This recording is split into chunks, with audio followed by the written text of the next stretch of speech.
Hello everybody, my name is Toby Woode, and I would like to just read a little excerpt from the book Worshipping in Pain by Gloria.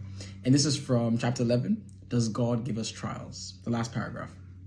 It goes on to read, the story of Joseph, son of Jacob, is one of trial after trial for a number of years.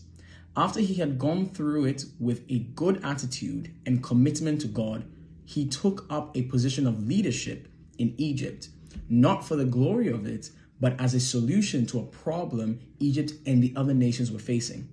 His brothers were the first tool God used in a series of trials, and this is what Joseph said to them when they were reunited.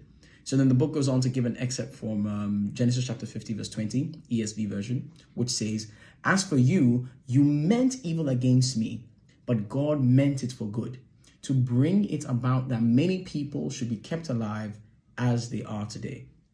Now, before I go on to read this last aspect, this is what I really wanted to focus on. There are things that we go through in this life, in this world, that often we perceive as somebody meaning evil for us, for a horrible situation that is happening for us. But this book has really empowered me to understand that certain situations that may be meant for evil, God has meant it for good. God has meant it to be a stepping stone to build our character, to build a capacity for long suffering, to build a capacity for endurance. And the lives of so many people in the Bible, Job, Jacob, Abraham, all of these people going through specific trials that we look at with awe and admiration, because having gone through those trials, those people became fathers of nations. Those people became the men of God in the Bible that we look at and revere. And it is telling me that I too can be God's general if I'm to go through my trials with a positive and right mindset.